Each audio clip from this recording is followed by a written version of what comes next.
Buenas tardes, bienvenidos y bienvenidas al Ateneo Riojano. Muchas gracias por acompañarnos en esta tarde de febrero que vamos a dedicar a una de las grandes figuras de la literatura española, como es Federico García Lorca.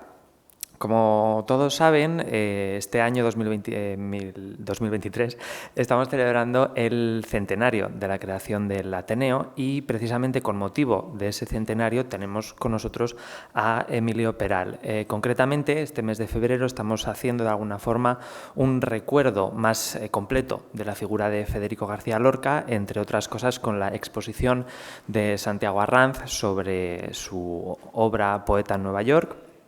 Exposición que completamos con esta conferencia que va a tratar de revisar la dramaturgia de Federico y que vamos a finalizar también el día 28 de febrero con un recital precisamente también de Poeta en Nueva York al que todos ustedes están invitados.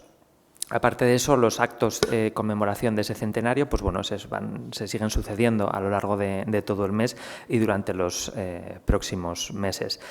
Es interesante vincular también la figura de Federico García Lorca al Ateneo Riojano, porque fue precisamente en 1930 cuando, a su vuelta de Nueva York, recala por un itinerario que Federico hace por los Ateneos del norte de España, recala en el Ateneo Riojano y da también una conferencia, en este caso sobre Luis de Góngora. Invito a leer a todos ustedes el artículo de Juan Aguilera, del profesor Aguilera, que trata de ese paso, ¿no?, de Federico por el Ateneo y que es mucho más ameno que contarlo yo aquí. Para no extendernos, voy a presentarles a Emilio Peral, que es catedrático en el Departamento de Literaturas Hispánicas y Bibliografía de la Universidad Complutense de Madrid y actualmente vicedecano de Cultura, Relaciones Institucionales y Biblioteca de la Facultad de Filología de dicha universidad. Ha sido también el investigador principal de varios proyectos I+D y es director del Grupo de Investigación Literatura y Cultura en la Guerra Civil. Ha sido también asesor del Vicerrectorado de Política Científica, Investigación y Doctorado de la Universidad Complutense durante 2 años y director de la Escuela de Doctorado también durante un periodo de 2 años. Autor de aproximadamente una treintena de libros, entre monografías y ediciones críticas y volúmenes coordinados. Entre los libros podemos destacar Formas del teatro breve español en el siglo XX, De un teatro en silencio, La pantomima en España, de 1890 a 1939, Retablos de agitación política, Nuevas aproximaciones al teatro de la Guerra Civil Española, Pierrot y Lorca, una monografía dedicada precisamente a este autor, White Carnival of Blackshire y La verdad ignorada, Homoerotismo masculino y literatura en España. Y entre las ediciones que ha realizado, las ediciones críticas, destaca la obra poética completa de Enrique Gil y Carrasco, El señor de Pigmalión, de Jacinto Grau, Teatro de la Guerra Civil, El bando republicano y Teatro de la Guerra Civil, El bando nacional, Hamelin y La tortuga, de Juan Mayorga, y Comedia sin título, también de Federico García Lorca. Ha coordinado también diversos volúmenes colectivos y es autor de más de un centenar de artículos de investigación y capítulos de libros en torno a diversos aspectos de la vida teatral española y de personalidades como Jacinto Benavente, el propio Lorca o Eduardo Blanco Amor o incluso también Luis Cernuda.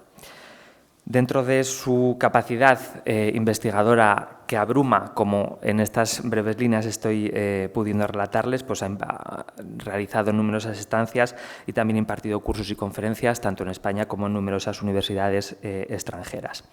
Ha sido también comisario de 5 exposiciones y es miembro del Comité Científico y de Redacción de varias revistas, tanto nacionales como internacionales.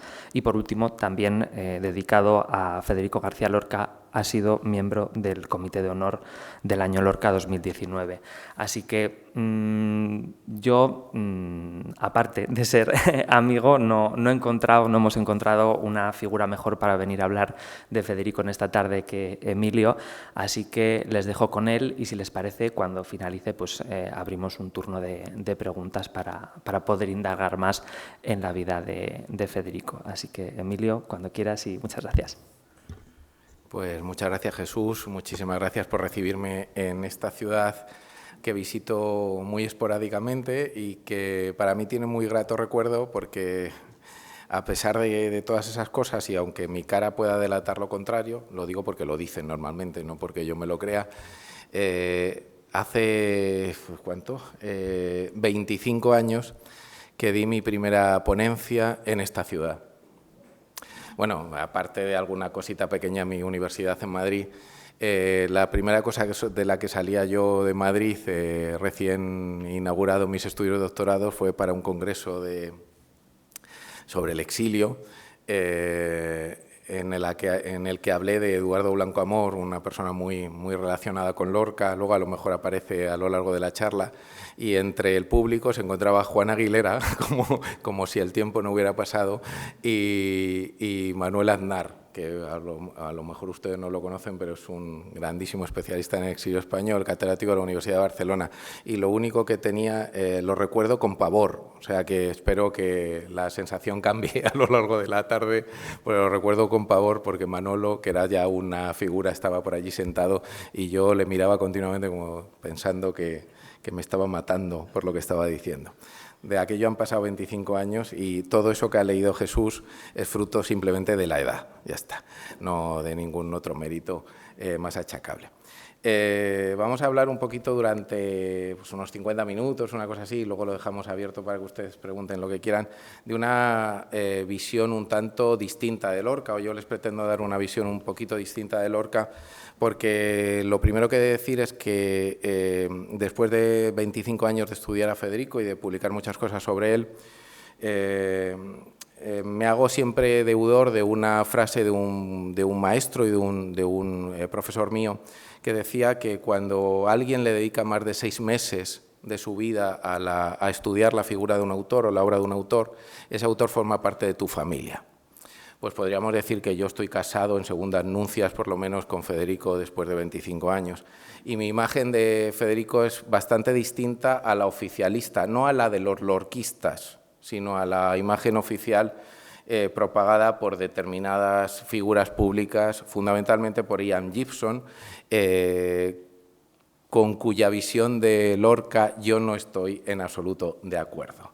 Entre otras cosas, la mayor parte, digo, de los lorquistas tampoco lo están, pero esa es la imagen de Lorca tradicional que se ha venido transmitiendo y que fue necesaria en un determinado momento en España. En el momento de la transición había que recrear la figura de Lorca, que volver a crearla después del silencio, pero que ahora está más que demostrado que Lorca es otra cosa distinta de eso que nos contaron, ¿verdad? Bueno, pero yo voy a hacer un repaso sobre todo por su vida teatral. A raíz de ella saldrán algunas cuestiones personales, evidentemente. Lorca no hubiera sido Federico García Lorca, esa imagen FGL, esa imagen de calidad y de casi mítica del personaje, si no hubiera llegado a Madrid. Quizás si Lorca se hubiera quedado en la Vega granadina, pues no hubiera tenido la relevancia internacional que tuvo. Desde luego Granada es fundamental para entenderlo y su alma andaluza también es fundamental, pero sin Madrid Lorca quizás no sería objeto de esta charla o de su dimensión internacional. La llegada a Madrid de Lorca se produce en el año 1919. Ahora sabemos que alrededor de la primavera del año 1919, gracias a una costumbre muy española, que es el enchufe.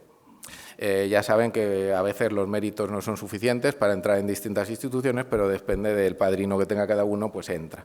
Lorca no tenía ningún mérito académico para entrar ni en la Universidad de Madrid, ni por supuesto en la Residencia de Estudiantes, que era una institución bastante exclusiva donde estudiaban buenos estudiantes de hijos de burgueses, nunca hay que olvidarlo. Pues gracias a una carta de recomendación de Fernando de los Ríos, amigo personal de la familia Lorca, Lorca tiene la posibilidad de entrar en la residencia de estudiantes y llega a Madrid, como digo, alrededor de la primavera del año 19, aunque disfrutará de la vida madrileña antes de meterse en la residencia, razón por la cual creemos que no llegó a la residencia hasta principios del año 20. Y digo creemos porque desgraciadamente, como tantas otras instituciones en nuestro país, la residencia de estudiantes fue tomada literalmente por el franquismo una vez que Franco ganó la guerra y fue defenestrada, depauperada, reconvertida en otra cosa y abandonada, y los archivos, muchos de ellos se quemaron, razón por la cual no sabemos si Lorca entró en febrero del 20 como pensamos o un poquito antes, pero calculamos que pasó casi un año de su vida en 2 barrios distintos, con 2 compañeros de piso distintos. La primera residencia de Lorca fue en la calle San Mateo del actual barrio de Chueca, cuando todavía no era lo que es hoy, pero bueno, Lorca tenía buen tino, tenía prospección, ¿verdad? Y después se cambió al barrio de las Letras, de Madrid, junto con su compañero Ángel Barrios, el guitarrista Ángel Barrios, que, bueno, que sirvió un poco de huésped en esa segunda etapa. Nada más llegar a Madrid, Lorca, y esta es una de las primeras características que pretendo desmitificar, Lorca era una persona tremendamente desvinculada de la adscripción política, un republicano convencido, lo será después. El problema es que a veces en la concepción de la República tenemos una versión bastante miope. Entendemos que la República es de izquierdas, cuando es muy posible que uno sea republicano y de centro o republicano incluso de derechas, no son incompatibles. Una cosa es el republicanismo y otra cosa es la convicción política o la ideología política. No estoy diciendo con esto que Lorca sea de derechas, no estoy diciendo esto. Lo que estoy diciendo es que Lorca es una persona convencidamente republicana después, pero desde el minuto primero de su llegada a Madrid no pone etiquetas a las personas. Tradicionalmente la figura de Lorca se ha venido uniendo un poco capciosamente al intelectualismo del 27, al intelectualismo izquierdista del 27, y eso es cierto. Lorca fue amigo de Alberti, fue amigo de Bergamín, fue amigo de muchas otras personalidades del 27, pero las 2 personas que abren Madrid a Federico García Lorca no son ni Alberti ni María Teresa León. Las 2 personas que abren Madrid a Lorca son Eduardo Marquina, que lo tienen ustedes ahí en una imagen del año 33, es decir, la amistad continuó en el tiempo y hoy Eduardo Marquina es un personaje bastante defenestrado por la crítica. En los manuales del bachillerato servirá una frase para decir algo así como dramaturgo de estirpe católica que compuso En Flandes se ha puesto el sol. Pues desgraciada memoria, ¿verdad? Marquina sí, era monárquico, era un dramaturgo de derecha, sí, no hay lugar para dudarlo, pero entre otras cosas fue el primer traductor al español de un libro tan poco sospechoso y tan heterodoxo como Las flores del mal, de Baudelaire, que no es precisamente la Biblia, ¿verdad?, sino todo lo contrario. Bueno, pues Eduardo Marquina es la persona que posibilita diversos contactos a Federico García Lorca en su recién llegada, en su llegada a Madrid, y el primero que le lleva a ver una obra teatral en Madrid.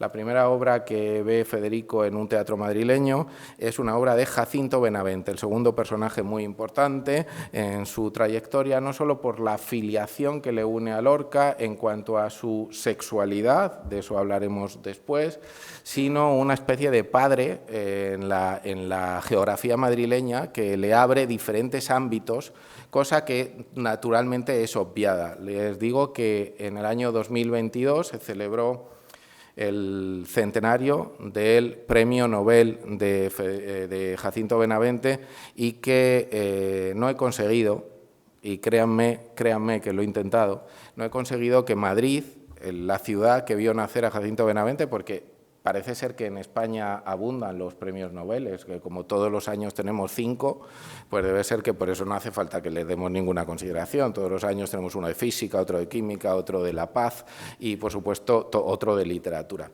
En esta abundancia de entender que el pueblo que vio nacer a Jacinto Benavente no le haya brindado ningún homenaje, ninguno. Absolutamente ninguno, salvo la lectura dramatizada a altas horas y en salas pequeñas bueno, por aquello de cumplir el expediente y que nadie pueda decir lo contrario.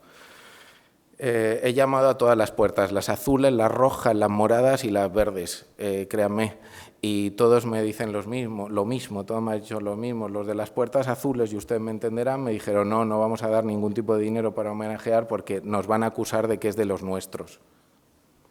Y los de las puertas rojas, en su gran conocimiento de la historia del teatro español, me dijeron que no, porque al fin y al cabo no era de los suyos. el desconocimiento es tan abrumador que no ha lugar a que yo explique de dónde procede Benavente, para qué, si Margarita es a los cerdos, ¿verdad? Entonces, bueno, pues Benavente se ha quedado sin ese homenaje que tanto merecía, ¿no? Pero bueno, gracias a Marquina establece contacto con ese otro señor que tienen ustedes aquí, del que tanto saben, y les voy a señalar a estas dos personas de aquí, que es el empresario teatral Gregorio Martínez Sierra, que después de oír a Lorca recitar un poema sobre una mariposa blanca, se queda algo fascinado con el poemilla y decide encargarle a Federico García Lorca que escriba su primera obra teatral. Evidentemente que el empresario, uno de los empresarios más notables de Madrid de la época, a un recién llegado, a un jovenzuelo cuyo único bagaje literario era haber publicado previo pago de su padre, porque ninguna editorial confiaba todavía en él, un libro de prosas que se llamaba Impresiones y Paisajes, que a alguien tan importante como Gregorio Martínez Sierra te ofrezca la posibilidad de estrenar una obra en el teatro más vanguardista de la época, que era el Teatro de Arte, que se encontraba en la calle Arenal de Madrid, en lo que luego será la discoteca Yoyeslava.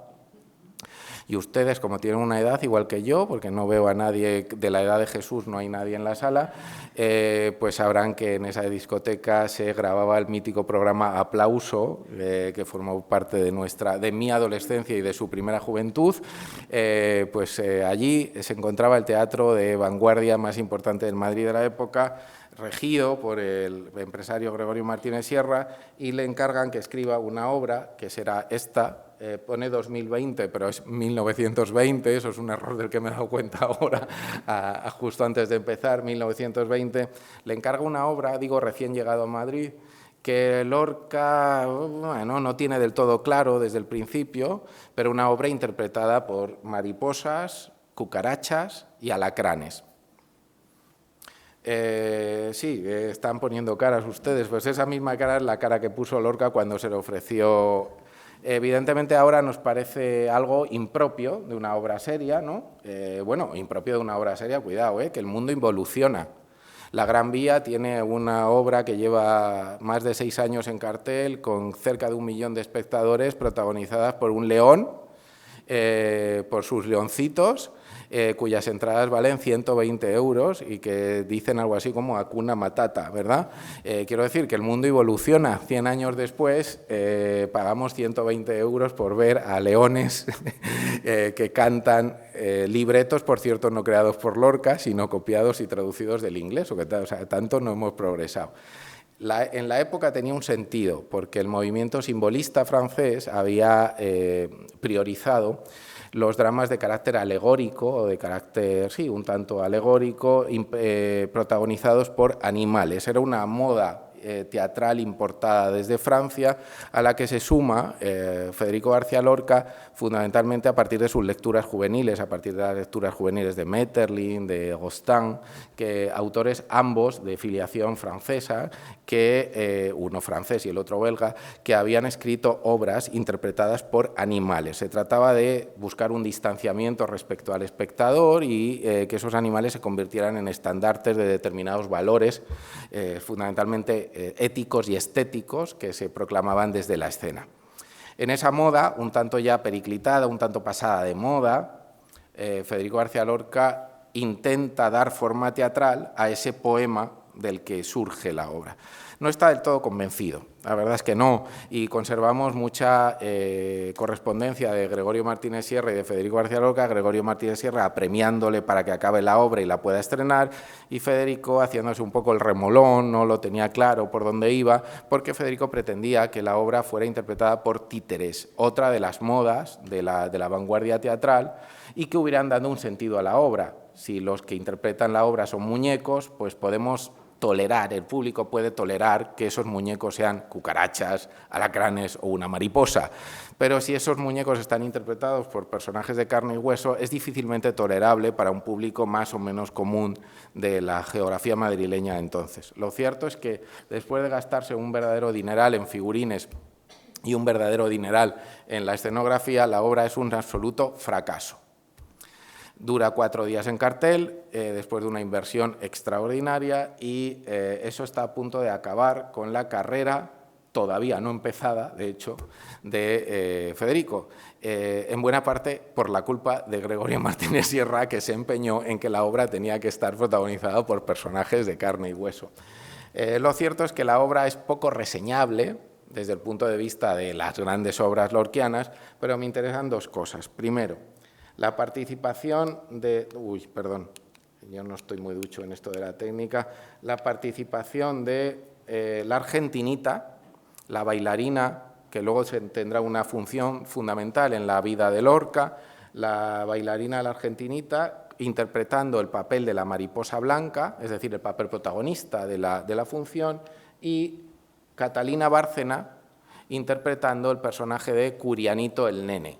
Curianito el Nene es este personaje, el figurín original es este, se conserva en la Fundación Federico García Lorca de Granada.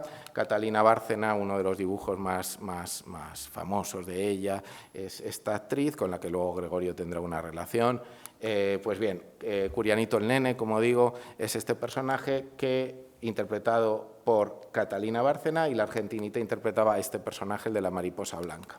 ¿Qué cuenta en realidad esa obra? O vuelvo para atrás para que vean ustedes la fotografía, una de las pocas que se conserva. Realmente la obra está muy poco acabada. Habla de un Lorca muy juvenil todavía, pero la obra es fundamental para entender la evolución posterior. El único tema de la dramaturgia de Lorca, el único, y es ese el que abordará desde aquí, desde 1920, hasta que fuera asesinado en agosto del 36, con sus últimos proyectos teatrales todavía abiertos e inconclusos, el único tema que aborda en su teatro es el del amor imposible, o el del amor trágico con producto de una casualidad, este concepto de la casualidad del amor que ustedes habrán padecido, supongo, ¿no? A no ser que hayan sido víctimas de un matrimonio concertado, que espero que no, que esas cosas ya se hayan superado. Supongo que todos habrán sido víctimas de la casualidad cruel del amor, cruel o feliz, pero de la casualidad del amor, es decir, de cómo el azar hace que en un determinado momento de nuestras vidas coincidamos con una determinada persona en un determinado sitio sin que nada parezca que nos iba a unir, y ese hecho azaroso hace que nosotros viremos y nos estanquemos, nos paremos en una determinada persona y esa persona nos acompañe durante un tiempo. Ese azar, que para la mayor parte de los presentes habrá sido un azar feliz, o eso espero, en el caso de Lorca es siempre un azar cruel, porque implica normalmente el inicio de un hecho trágico. Ese tema sempiterno en la dramaturgia de Lorca está ya en esta primera obra. Y está en esta primera obra insinuando cosas que luego Lorca desarrollará en sus obras mayores. Les cuento muy rápidamente porque hay mucha obra que repasar. La mariposa blanca cae en un nido de cucarachas porque se ha partido un ala. Se parte un ala y cae en este nido de cucarachas. Todas esas cucarachas que interpretan la obra son cucarachas mujeres, excepto un personaje, el de Curianito el Nene, que es un cucarachín, un cucaracho pequeño varón o macho, no sé cómo decirlo, es que no, macho, una cucaracha macho, ¿sí? Bueno, pues yo reconozco mi ignorancia biológica, un cucaracho macho. Venga, pues bien. Curiosamente, para la función, no solo por imposición de Gregorio Martínez Sierra, la primera actriz de la compañía era Catalina Bárcena y se suponía que debía tener el papel más importante, pero también por propia decisión de Federico García Lorca, el personaje de Curianito el Nene es interpretado por una actriz, lo cual, desde luego, en la senda de Jacinto Benavente, maestro de Federico García Lorca siempre, que había optado porque en Los intereses creado el personaje del hombre joven fuera interpretado también por una actriz para dar una cierta ambigüedad al personaje, Lorca decide que efectivamente que el personaje está de acuerdo, tiene que ser interpretado por una mujer, para que esa condición del personaje sea tremendamente ambigua. Evidentemente un Lorca con 21 años, recién llegado a Madrid en 1920, 1920 la situación es bien distinta, no puede clamar a los cuatro vientos cuál es su sexualidad ni puede hacer una obra de proselitismo homosexual. Esto no tiene cabida en la España de 1920, pero sí tiene cabida la ambigüedad. Un personaje que nunca ha atendido a las muchachas de su nido de cucarachas, porque es un personaje poeta, diletante, que se dedica a la vida contemplativa y que para quien las mujeres no suponen ningún estímulo, de repente, con la caída de la mariposa, se siente profundamente enamorado por ella o de ella. Evidentemente, el personaje, que ya es ambiguo por la encarnación de la propia Catalina Bárcena, lo que pretende Lorca demostrar es, primero, efectivamente, la casualidad cruel del amor, porque aquí se balancean dos cuestiones. Primero, que es cruel porque la mariposa, una vez sane su ala, echará a volar, por tanto desaparecerá, y en segundo lugar hay una imposibilidad biológica. Una cucaracha no puede enamorarse de una mariposa. Bien, hay una doble crueldad en el destino. Pero es que además la mariposa no representa una sexualidad evidente, no representa una sexualidad femenina, representa el ideal. Si hay un símbolo poético por antonomasia y dentro del tardomodernismo es la mariposa, y efectivamente representa la belleza, el ideal no sexuado.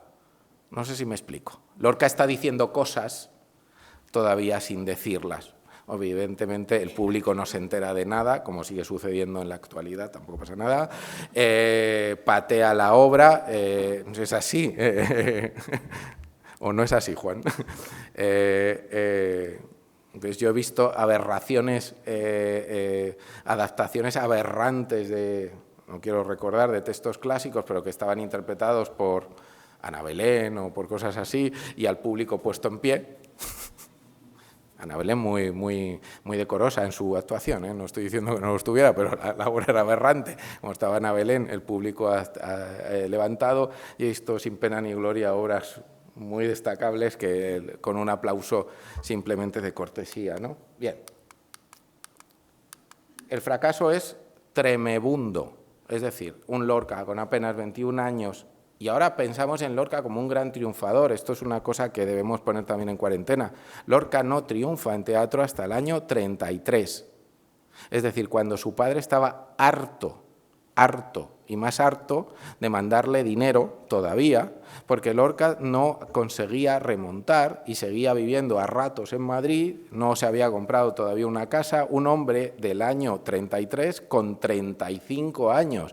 Ahora 35 años no se ha cumplido todavía, pero es la primera juventud, pero en el año 1933, tener 35 años era tener una edad. Pues como digo, ahora pensamos en Lorca como un triunfador. Fundamentalmente Lorca fue un enorme perdedor en sus apuestas, salvo en dos.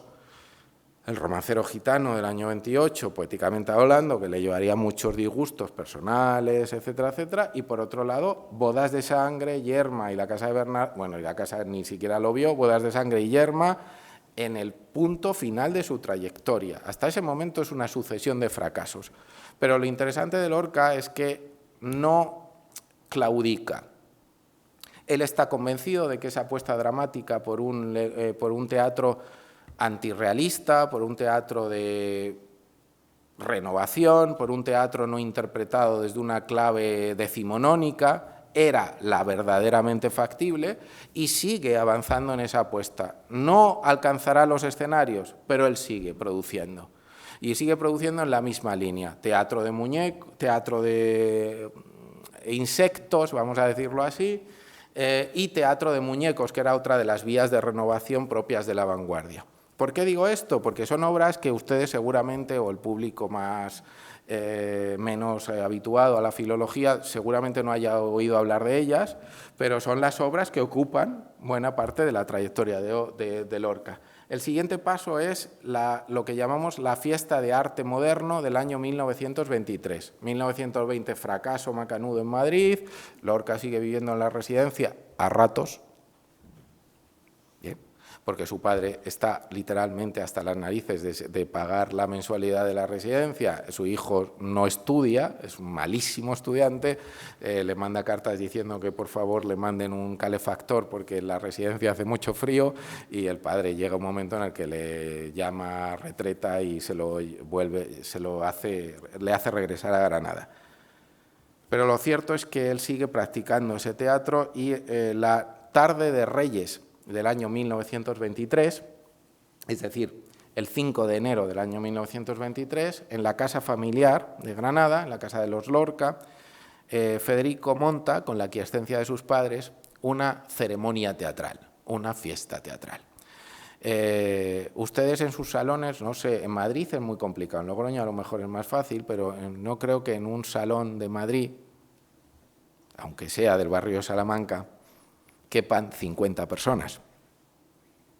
Y si eso es así, pues preséntenme a esa persona porque merecerá mis halagos, y lo mismo hasta que le eche la caña para que me deje su herencia, ¿verdad? En un salón de una casa no suelen caber 50 personas, sí en la casa de los Lorca, es una casa burguesa, de buen espacio, y Lorca organiza en esa casa una fiesta de arte moderno. ¿En qué consiste la fiesta de arte moderno? La fiesta de arte moderno consiste en crear un tabanque, un retablo para títeres, y montar 3 obras de títeres para demostrar a esas 50 personas que Lorca sabe que van a entender lo que les propone.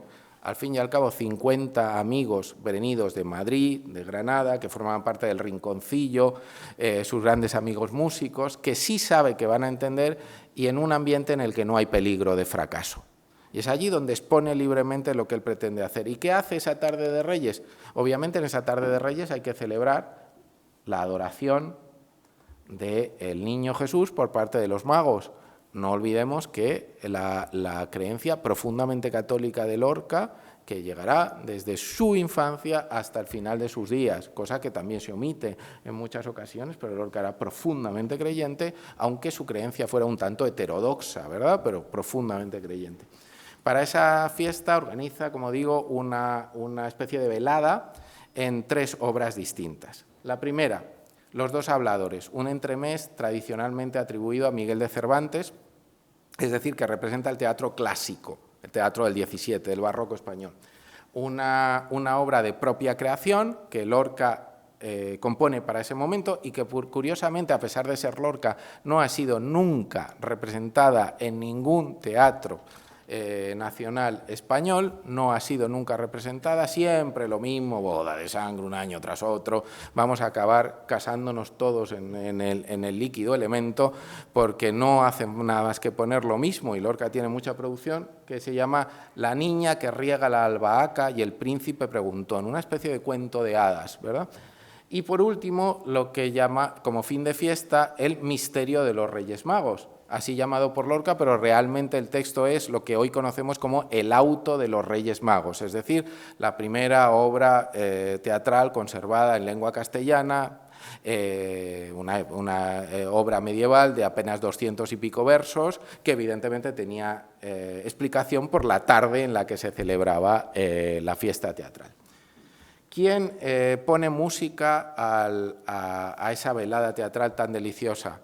Pues el principal amigo de Lorca y quizás el mejor músico español del siglo XX, que se llama Don Manuel de Falla. No está mal para una fiesta privada, ¿no? Ahora contratamos a DJ no sé qué. Bueno, pues entonces era Don Manuel de Falla, que dirige un cuarteto de música, y él toca el piano para, como digo, amenizar la función. Una función, insisto, siempre interpretada por títeres. Unos títeres que el propio Lorca crea con la colaboración de otros amigos que no citaré ahora. Lo interesante, para la primera obra se interpreta una obra inédita hasta el momento en España, La historia del soldado de Igor Stravinsky, no cualquier cosa, que nunca había sido estrenada en España, y que por la amistad entre Igor Stravinsky y Manuel de Falla, Stravinsky cede a Manuel de Falla para que la interprete en una velada íntima de un amigo de Manuel de Falla que él consideraba discípulo, llamado Federico García Lorca. La segunda, La vaca y el príncipe preguntón, amenizada con piezas de Debussy, Albéniz, Ravel, bueno, poca cosa, ¿no?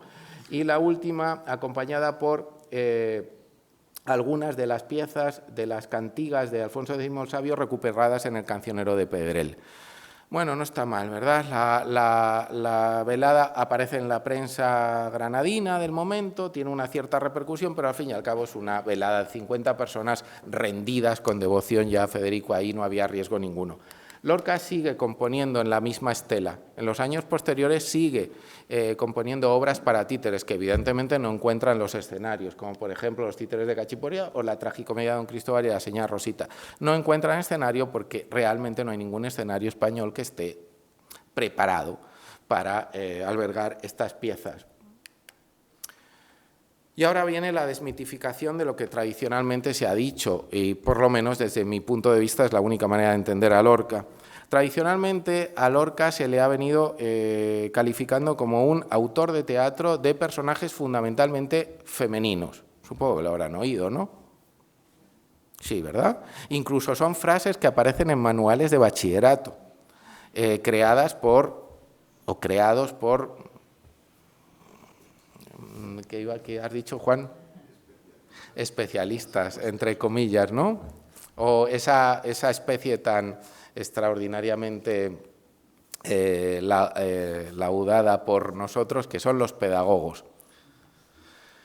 En fin.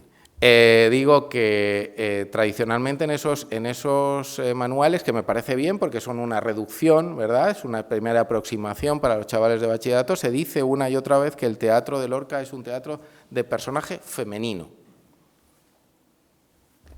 Bueno, pues es una frase tan absolutamente vacía de contenido como que podríamos decir que el teatro de Lorca es un personaje de personajes fundamentalmente masculinos y tendríamos la misma razón unos y otros. ¿Qué subyace bajo esa afirmación? Que evidentemente el único Lorca que ha trascendido y que se sigue estudiando es el Lorca comercial. ¿Bien?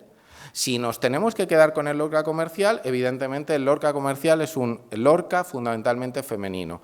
La novia de Bodas de Sangre, por supuesto, Yerma de Yerma, ni que decir tiene Adela o Bernarda de la casa de Bernarda Alba, o incluso, si me apuran, Doña Rosita de Doña Rosita la soltera del año 35. Perfecto, si asumimos eso como el teatro de Lorca. ¿Es ese el teatro de Lorca? ¿Es ese el tipo de teatro que Lorca quiso hacer? Pues yo respondo contundentemente, no. Lorca, a la altura del año 1933, y ahora llegaré a eso al final de mi intervención, está cansado de fracasar en el teatro. Está cansado de que sus intentos parciales no alcancen los escenarios.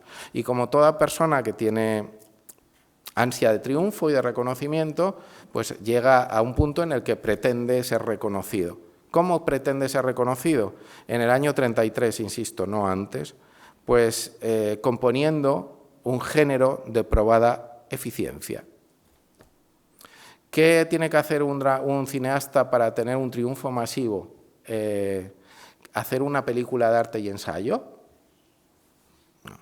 Pues un cineasta, para tener una repercusión importante, pues luego quizás se dedique a otras labores, pero para tener esa repercusión y ese apoyo, pues en primer lugar lo que realizaría sería una comedia romántica, ¿no? Algo por el estilo. Pues de la misma manera, y permítanme la comparación, Federico García Lorca se fija en su gran modelo, que efectivamente es obviado de manera recurrente, que se llama Don Jacinto Benavente, que era el autor que llenaba los teatros en Madrid.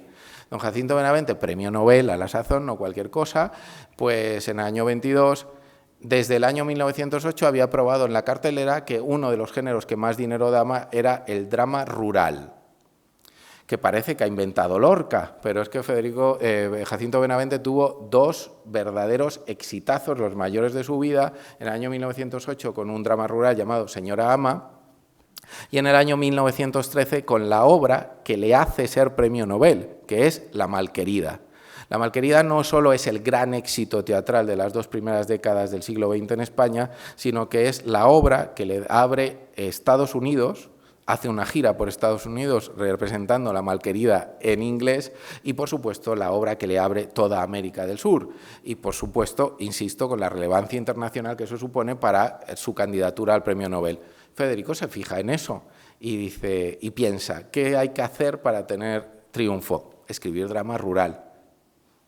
¿Qué son Bodas de sangre, Yerma y La casa de Bernarda Alba, sino dramas rurales? Lo cual no obsta para darle todo el mérito a esas piezas, porque Lorca efectivamente transfigura el género y lo convierte en un género no particularmente referencialista, sino que le da un vuelo lírico que evidentemente no estaba en Benavente.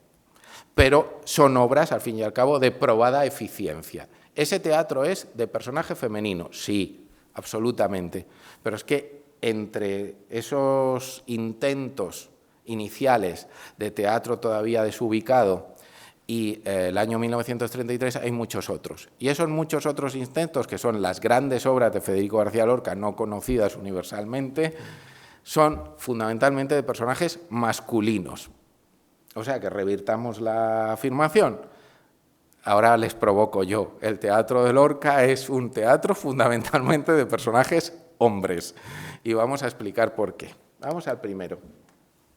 Amor de Don Perlimplín con Melisa en su jardín. Para mí, no me cansaré de decirlo, la mejor obra jamás escrita nunca por Federico García Lorca, curiosamente sin ningún estreno en ningún teatro nacional español. Todavía estamos esperando que la Compañía Nacional de Teatro, el Centro Dramático Nacional, el María Guerrero o el Valle Inclán haga un buen montaje del Perlimplín, o que el Teatro Español de Madrid haga un buen montaje de Perlimplín, o que una gran compañía regional haga un gran montaje del Perlimplín, bien dotado, con buenos actores. Parece que no existe, y yo insisto, la mejor obra de Lorca, sin ningún lugar a dudas desde mi punto de vista.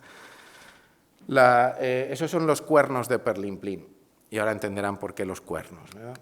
Ese es el chaleco de Perlimplín en su día del estreno, conservado ahora en el Centro Federico García Lorca de Granada. Bien, me paro aquí. Amor de Don Perlimplín con Melisa en su jardín es una obra protagonizada por un viejo, literalmente sin edad, del que se dice que tiene aproximadamente la edad de Don Quijote, en una ubicación que no podemos determinar, en una especie de no espacio y no tiempo, una especie de farsa que cuenta como un hombre, en el final de su existencia, después de haber pasado toda la vida entre libros, le suena, ¿no? Quijote, literalmente, después de haber pasado toda su vida entre libros y cuando no se había preocupado de ninguna veleidad sexual ni de estar con una mujer, puesto que había sustituido esa pulsión por la de la lectura, siente la llamada de la criada que le acompaña, de Marcolfa en esta ocasión, que le dice: señor, cásese usted, porque yo me voy a morir y se va usted a quedar solo, y como usted no sabe hacer nada más que leer, pues conviene que usted se case. Y en ese momento, desde el otro lado de la calle, se oye una voz que llega y que se mete en el espacio de representación, que es la voz de una mujer joven que se llama Belisa, Amor de Don Perlimplín con Melisa en su jardín, que canta esta canción: amor, amor, entre mis muslos dorados nada como un pez el sol. Y Perlimplín, bueno, pues siente una especie de atención por esa cancioncilla, ¿verdad? Realmente es una cancioncilla no venida al azar, sino que la madre de Belisa, al fin y al cabo un remedo de Celestina, le dice a su hija: canta algo erótico, que ese señor tiene muchas tierras, tiene muchos patos, tiene mucha hacienda, ya hay que casarse con él para obtenerla, se morirá pronto y ya obtendrás tú la herencia. Bien, Perlimplín siente una cierta atracción por ella y finalmente le convencen de que se case. Pero muy pronto se da cuenta, durante la primera noche de bodas, de que se ha equivocado. Hasta aquí parece una obra propia del siglo XVII, parece un entremés de Cervantes, ¿no? El típico caso del cornudo, de la malmaridada, de la malcasada, de la muchacha que se ha casado mal con un hombre y que pone los cuernos, y permítanme, reincidentemente al hombre para exaltación de la juventud, y por tanto el público se ríe del cornudo y sin sentimiento de culpa, porque al fin y al cabo somos una comedia y el público está contento con reírse de la vejez a favor de la juventud. La mujer Belisa le engaña 5 veces seguidas la noche de bodas con 5 hombres pertenecientes a 5 razas distintas. Y ustedes dirán, vaya casualidad, ¿no?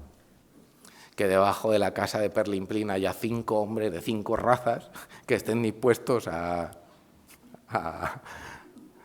gozar del cuerpo de Belisa en 5 ocasiones distintas mientras Perlimplín ronca porque se ha quedado dormido, cansado por los fastos de la boda. Pues efectivamente, no hay verosimilitud ninguna en la obra porque Lorca tampoco la busca. Es una fábula, es una farsa, ¿verdad? Que lo que pretende destacar es la indefensión de Perlimplín, su incapacidad para abrazar a Belisa y sobre todo para abrazar el deseo de Belisa que se sale por las ventanas porque es una mujer joven.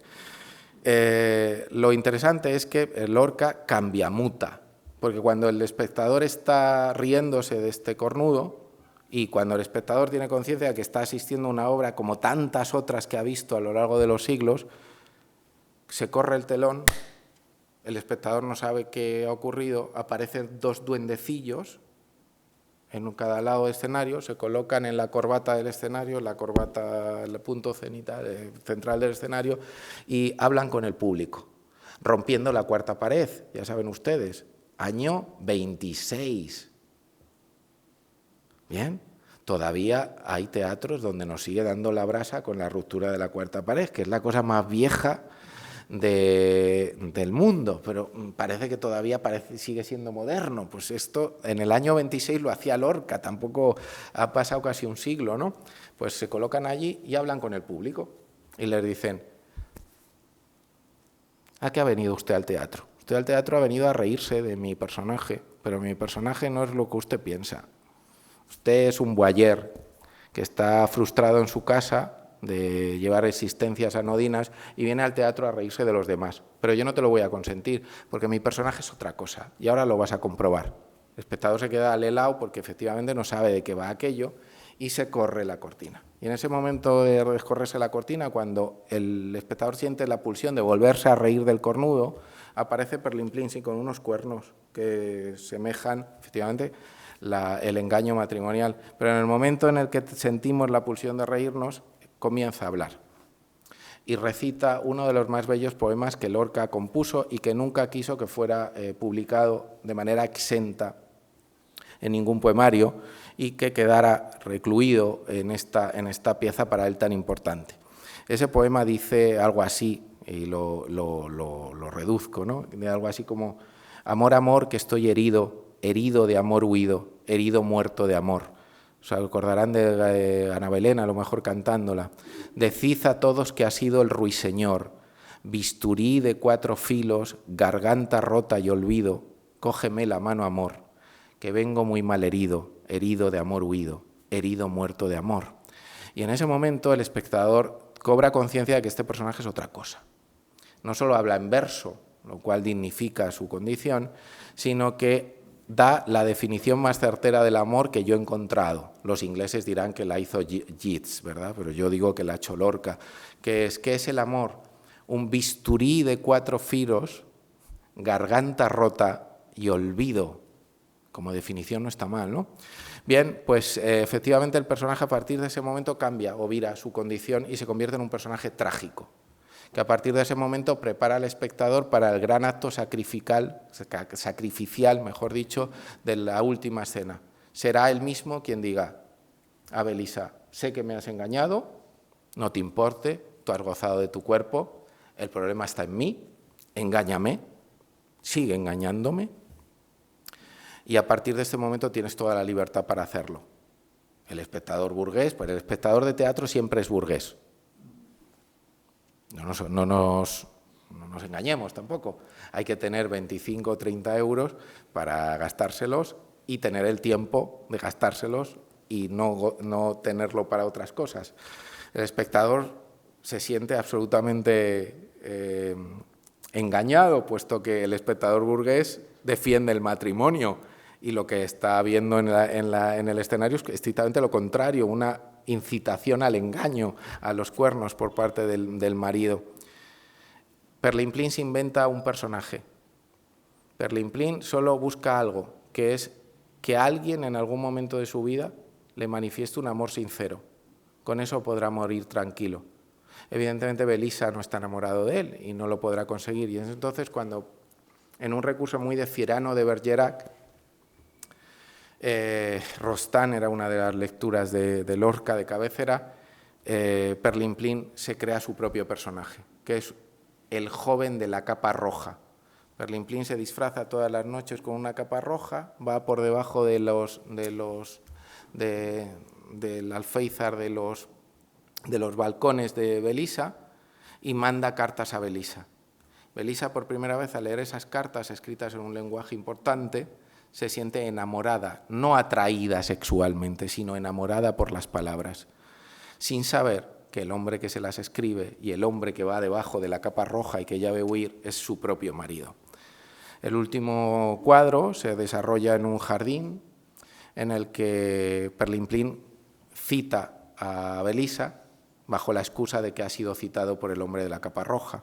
Allí se produce el encuentro de la mujer arrebatada de deseo que va a buscar al hombre del que se ha enamorado, consciente de que ese hombre es un hombre joven, disfrazado de capa roja, y cuando se produce el encuentro, Perlimplín se quita la capa con el descubrimiento consecuente de su verdadera identidad, y es entonces cuando Perlimplín, con un puñal de diamantes y zafiros, se quita la vida y dice que muera el vejete patético, que muera Perlimplín, sin que Belisa lo haya entendido todavía, porque todavía pregunta ¿dónde está el hombre de la capa roja? ¿Dónde está el hombre de la capa roja? Y la consecuente escena de la pietà cristiana, Cristo siempre presente en Lorca, de la sirvienta de Perlimplín cogiendo como la Virgen María a Perlimplín y diciendo la oye, maestro, y se dirige a Belisa y le dice tu cuerpo está redimido por la sangre gloriosísima de mi Señor. Si quedaba alguna duda del emparentamiento entre Cristo y Perlimplín,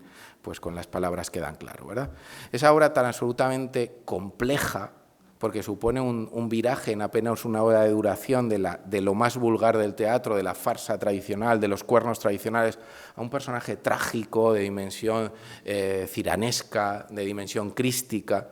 Es una obra que jamás pudo ser estrenada en vida del poeta, salvo en una excepción, porque fue prohibida en el año 29 bajo el marchamo de pornográfica.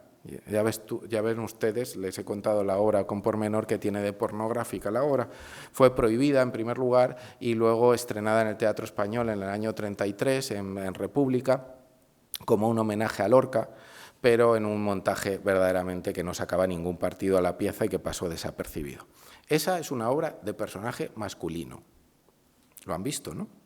Y es, insisto, en mi opinión, la obra más destacada que jamás compuso él. Pero cuando Lorca viaja a Nueva York, y viaja a Nueva York, no lo olvidemos, no viaja a Nueva York porque es que se lee cada cosa. Viaja a Nueva York porque necesitaba conocer un nuevo mundo. Vale. Viaja a Nueva York como consecuencia de una grave crisis personal. No sabemos muy bien cuál es la crisis personal porque nadie la cuenta. Sí, tenía una crisis personal, una doble crisis personal. ¿Cuál? Llamemos a las cosas por su nombre, porque es que la crítica lorquiana española, especialmente durante años, ha sobrevolado. A Lorca no le pasaba nada. Era un genio que se enamoraba de hombres. Si eso es una patología, o el que lo escribe piensa que eso es una patología, pues que lo diga claramente. El problema lo tendrá quien lo escribe, no Lorca. Está claro, ¿no? Pero parece que hemos sobrevolado. Lorca abandona, contrariado a su primer gran amor.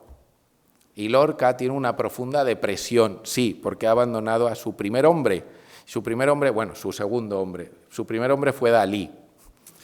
Su segundo gran hombre fue Emilio Aladrén, escultor, después falangista, un hombre que le dio muy mala vida, que se aprovechó de él. Y la separación produce una profunda crisis personal. Lorca cree que no va a volver a encontrar a alguien que le quiera, aunque a Emilio nunca le quiso, indudablemente. Y a eso se une otra segunda crisis personal, que es la publicación del Romancero gitano. Lorca publica el Romancero gitano. Lorca era muy vago escribiendo, y lo dice alguien que admira profundamente a Federico, a diferencia de otros escritores muy metódicos, Lorca era un hedonista redomado, se bebía la vida, disfrutaba de todos los placeres de la vida, comía, bebía y todas las demás cosas, y lo hacía a menudo. Razón por la cual cualquiera que haya trabajado con los manuscritos de Lorca verá que hay momentos de escritura pulsional, que la escritura corre sola, y muchísimos días de letargo en los que a veces los proyectos se abandonan, a veces van por otras vías. Y Lorca escribe en Romancero Gitano desde el año 23. En el año 23 el Romancero Gitano tiene sentido, porque está toda esa moda neofolclorista del 27, Alberti, etcétera, etcétera, Hinojosa. Pero en el año 28 ese texto ya está pasado de moda. La vía neofolclorista del Romancero Gitano está más que pasada de moda, porque todos están en el surrealismo, que es lo que está de moda en ese momento. Y Lorca, como es tan vago, escribiendo, va dejando, y publica en el año 28 un libro que responde a otros años, no responde a esos años. Ese libro no es comprendido ni por el egoísta y veleta y diletante y absolutamente incoherente, aunque genio de la pintura, Dalí, porque Dalí fue homosexual cuando tocó, heterosexual cuando tocó, medio pensionista cuando tocó, fue comunista cuando tocó, fue franquista cuando tocó, fue capitalista cuando tocó, bueno, que se fue adaptando a las circunstancias. No es precisamente una evolución ideológica, es una evolución monetaria que supo realizar con fruición y alevosía.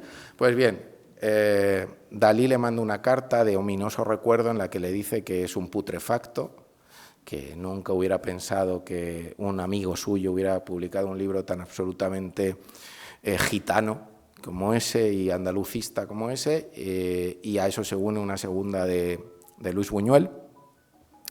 De Luis Buñuel, alguien llama, pero que no se agrave.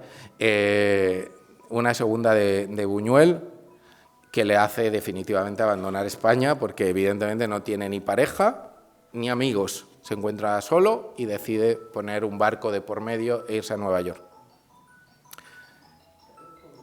Tranquila, no se preocupe, no se preocupe. En Nueva York descubre un nuevo mundo. ¿Y qué es descubrir un nuevo mundo? También lo tendremos que decir claramente, ¿no? Cuando alguien dice que alguien descubre un nuevo mundo, ¿qué significa descubrir un nuevo mundo? Ya hago una pausa dramática y así descanso.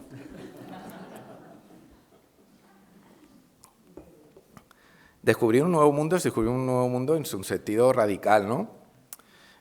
También esto, la crítica ha sobrevolado. Bueno, yo no, pero la crítica ha sobrevolado esto, ¿no? Supone descubrir un nuevo mundo. No, Lorca llega y se queda en la Columbia University. Si ustedes conocen Nueva York, saben que la Columbia, la Universidad de Nueva York, está en el Harlem, en pleno Harlem. Que Lorca, que es un hombre ya de 31 años, bueno, llega a Nueva York, que es bien recibido, que, bueno, que da una serie de conferencias, bueno, no es el gran Lorca de después, pero bueno, es relativamente conocido, que viva en una residencia universitaria. Estuvo 9 meses y durante 8 meses vivió en una residencia universitaria, un hombre de 31 años del año 29. ¿Ustedes se imaginan que tienen que ir a hacer una oposición a, no sé, a Madrid y con 50 años, que son el equivalente de ahora, se quedan en un colegio mayor? No, como que hay cosas que no tocan con la edad, ¿no? Ducharte con un chaval de 20 y tantos a las 7 de la mañana, no, como que no, que hay cosas que no cuadran, ¿no? ¿Por qué se queda Lorca en un colegio mayor? Literalmente era un colegio mayor. Pues entre otras cosas porque, bueno, al principio no tiene otra residencia, se queda momentáneamente, pero luego se queda cuando tenía otras posibilidades. Columbia está en el Harlem. ¿Dónde estaba la escena más gozosa del Nueva York del momento? Pues Lorca lo descubre inmediatamente. ¿Cuál es la escena gozosa? Pues miren, en Nueva York había 2 chuecas, para entendernos, me entenderán ustedes, ¿verdad? La primera, que era la chueca blanca, burguesa, rica, que estaba exactamente en el mismo punto que sigue estando en Nueva York, en el Greenwich Village, en el Soho de Nueva York, pleno centro de Manhattan. Bien, vivir en el Greenwich es ser rico, literalmente. En el Greenwich vive Nicole Kidman, para ponerles un ejemplo, del poder monetario. Eso no le interesa a Lorca. A Lorca le interesa los clubes de jazz que hay alrededor del Harlem, de Columbia, que están 3, 4 y 5 calles por encima de la Columbia. Al principio no lo sabe, pero lo descubre. Y eso es lo que le interesa todas las noches, descubrir el mundo negro, la música negra y lo que se llamó el renacimiento gay negro del Harlem de los años 29 y 30. Esto está historiado por la historiografía norteamericana, no lo cuento yo. Hay toda una generación de intelectuales, fundamentalmente homosexuales, hombres negros, que frecuentan los clubes de jazz. Los clubes de jazz de los años 30 no son los de ahora. Los clubes de jazz, cuando los encuentros entre los hombres no estaban bien vistos, tenían un reservado. Suena esto, ¿no? El reservado es uno escuchaba jazz y luego, si quería, pues seguía con la trompeta. No sé si me explico, en el reservado. Bien, esto es lo que sucede en Nueva York. ¿A Lorca le interesa? Un mundo le interesa, claro. Porque Lorca se descubre estética y personalmente, porque en Madrid, bueno, no era lo mismo. Y evidentemente todo eso es una experiencia vital. Y esa es tan importante como la del descubrir el jazz, ¿verdad? Y muchas de las metáforas que están en Poeta en Nueva York no se pueden entender sin entender los olores, las sensaciones que se tenían en esos ambientes. Entre otras cosas, esos clubes estaban al lado de los mataderos de carne de Nueva York, que ahora es plena ciudad, pero que en su día eran el término de la ciudad, que eran un lugar de encuentro desgraciadamente común para los homosexuales de la época, que eran proscritos al fin y al cabo, a pesar de vivir en Nueva York, y que tenían como punto de encuentro los mataderos de carne con esos olores putrefactos de la carne en descomposición que tantas veces son recordados en Poeta en Nueva York. No insertarse en ese ambiente significa no entender al Lorca surrealista, pero esto es otra cuestión, quien no lo quiera entender, que no lo entienda. De ese magma surge un nuevo modo de escritura también teatral, que son las piezas surrealistas de Lorca, también de protagonista masculino, que son obras en las que Lorca definitivamente se quita el velo y hace una especie de exhibición pública en el escenario de cuál es su verdadera latencia de amor. Esas dos obras se llaman El público, que es la obra quizás más compleja escrita nunca por Lorca en el año 30, surge en Nueva York y será terminada en La Habana cuando hace periplo en Cuba, y así que pasen 5 años, una obra del año 1931 que escribe definitivamente en España. Esas dos obras cuentan literalmente lo mismo, son una sucesión de cuadros surrealistas, muy difíciles de entender en una lectura racionalista o en clave realista, porque realmente no es esa la clave. Son una sucesión de cuadros en las que se plantea el enfrentamiento de un hombre ante su propia sexualidad, de dos formas distintas. Una, a través de un director de teatro.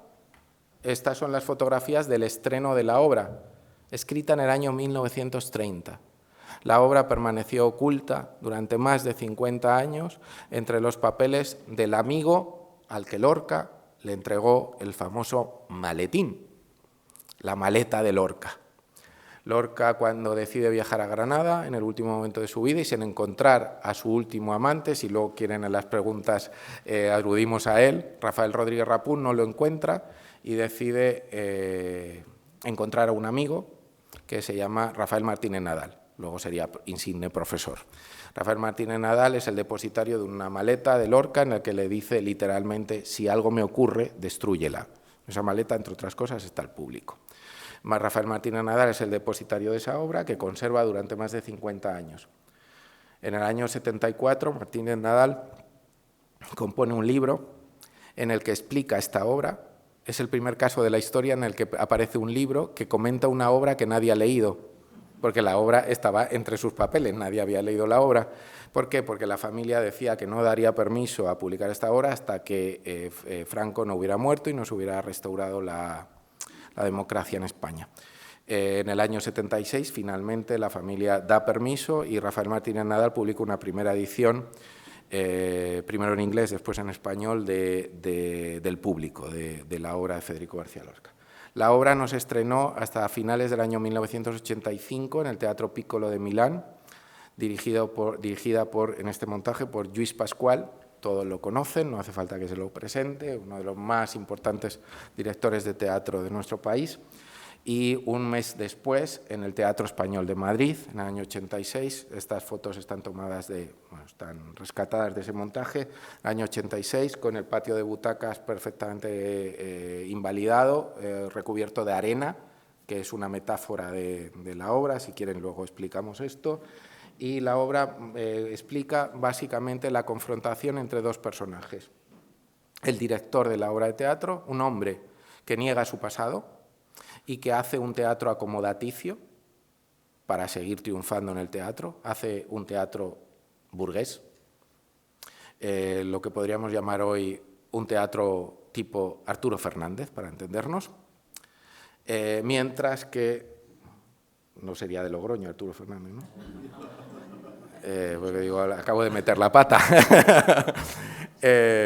Todos mis respetos como actor, pero vamos, que ya saben ustedes, ¿no? Un director de teatro que oculta su pasado y que pretende seguir triunfando en el teatro negándose a sí mismo, frente a un antiguo amante suyo, Gonzalo, que irrumpe en el teatro para decirle: te estás falseando, te estás condenándote a la muerte en vida, tu verdadera esencia es la de amarnos a los ojos del público, haz un teatro de la víscera, haz un teatro de la verdad, exhibe públicamente lo que amas. ¿Bien? De esa confrontación entre ambos personajes, muy compleja desde el punto de vista dramático, el resultado es la crucifixión del mártir que se atreve a nombrar el deseo por su nombre. ¿Cuál es el destino de aquel que se atreva a nombrar el deseo por su nombre? Pues morir crucificado delante de los espectadores burgueses incapaces de comprenderlo. La obra, evidentemente, no se estrenó nunca en vida de Lorca. ¿Ven? Personaje masculino, pero teatro que Lorca sabía que no era para ser representado, lo cual no significa que no fuera el teatro en el que creía. Son dos cosas completamente distintas. La obra se estrenó en el año 1985, señores. Qué pena, ¿verdad? 50 años después, o más de 50 años después. Y así que pasan 5 años, la otra gran obra de protagonista masculino. Bueno, me voy a ir acabando y luego ya sí que, porque estoy viendo la hora y digo, bueno, madre. Y así que pasan 5 años que realmente es lo mismo. Es el enfrentamiento de un joven que tiene primero una novia, a la que no llama novia, por miedo a la importancia del nombre, a la que simplemente llama acompañante o chica o de determinados eufemismos, y a la que dice no querer entregarse hasta que pasen 5 años. La novia le dice, pero ¿cómo hasta que pasen 5 años? Realmente esto no. Y la muchacha, con naturalidad, claro, se cansa y se deleita en los brazos del jugador de rugby, que es un hombre que la satisface en otro terreno, ¿verdad?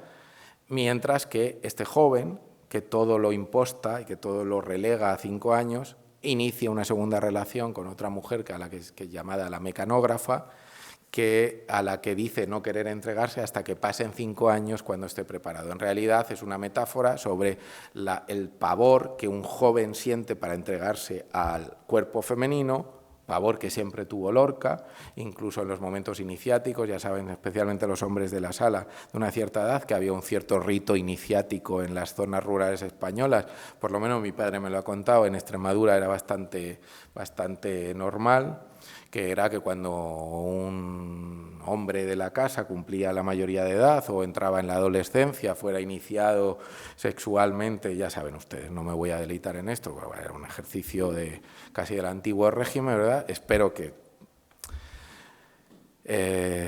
definitivamente desterrado de nuestras prácticas, o eso espero, pues Lorca siempre, y lo manifestó por escrito, estará aterrado a esa iniciación que le tocaba como varón de la casa por su incapacidad para la entrega en un cuerpo distinto del de un hombre, ¿verdad?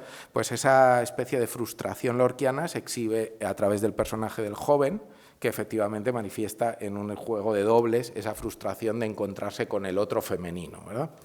Una obra también enormemente compleja que acaba efectivamente, con la muerte, martirio del homosexual, con la muerte del joven por no querer enfrentarse a su sexualidad y por decir, frustrado, que regresa a sus libros. Cuando decide regresar a sus libros para no enfrentar la sexualidad, muere, de forma que no les diré para que lean la obra, evidentemente. Acabo en 5 minutos y... Lorca se hizo hombre de teatro a través de la barraca, lo dijo en muchas ocasiones. Todavía no era un hombre que habría triunfado en el teatro. La barraca empieza en el año 32. Todos saben mucho de la barraca, o sea que voy a pasar muy rápidamente. O no.